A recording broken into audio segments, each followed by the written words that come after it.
আমি এতদিন পাহাড় দেখছিলাম, দূর দূর থেকে করে ভিডিও করছিলাম, তবে একটা পাহাড়ের সামনে কাছাকাছি এইছি, তবে ভিডিও করে দেখাচ্ছি আপনাদেরকেও। আর আমি দেখছি খুব ভালো লাগছে, পাহাড়টা খুব কাছে এসেছি, মানে কাছে বলতে একটু মাইল দূরে গেলেই পাওয়া যাবে। আর মানে ওখানে ওঠার মতন কোনো পজিশান নেই, যদি ওঠার মতন পজিশান থাকলে আমি যেতাম ওঠার জন্য। তো আপনাদের দেখাচ্ছি, আমি যাচ্ছি এখানে লালমাটির রাস্তা পুরোটাই। তো দেখতে খুবই ভালো লাগছে। ওঠার পজিশান তো নেই, আর একটু যে উঠে দেখবো সেটা পজিশান নেই, বাউন্ডারি সব ঘেরা আছে। আর দূর থেকে দেখছিলাম, দূর থেকে দেখে দেখে ভিডিও করতাম, ভিডিও করে দেখতাম, কিন্তু আজকে সুযোগ পেলাম তো সামনে এসে দেখার।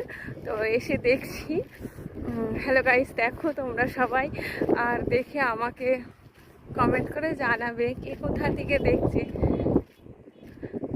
পাহাড়টাকে কি সুন্দর লাগছে, কত সুন্দর লাগছে, জায়গাটাও খুব সুন্দর। আজকে যেমন কোনো রোদও নেই, আর পুরোটাই তো জায়গা এরিয়াটা পাহাড়। তবে আজকে একটা পাহাড়ের কাছাকাছি আসতে পেরেছি, আপনাদেরকে দেখাচ্ছি। এতদিন বেরোতে পারিনি, তবে একটা ভিডিও করতে পারিনি, তবে আজকে বেরিয়েছি তো আপনাদের একটা ভিডিও করে দেখাচ্ছি যে পাহাড়টার সামনে এসেছি, আর দেখানোর জন্য সুযোগ পেয়েছি আজকে। এই দেখুন সবাই, কত সুন্দর লাগছে।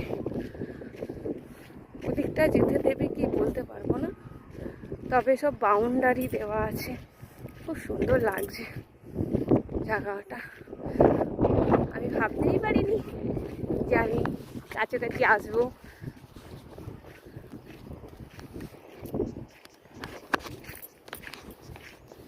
আসতে আমার ওখান থেকে একটুখানি 2 মিনিট 14 সেকেন্ড লাগলো কাছাকাছি আসতে।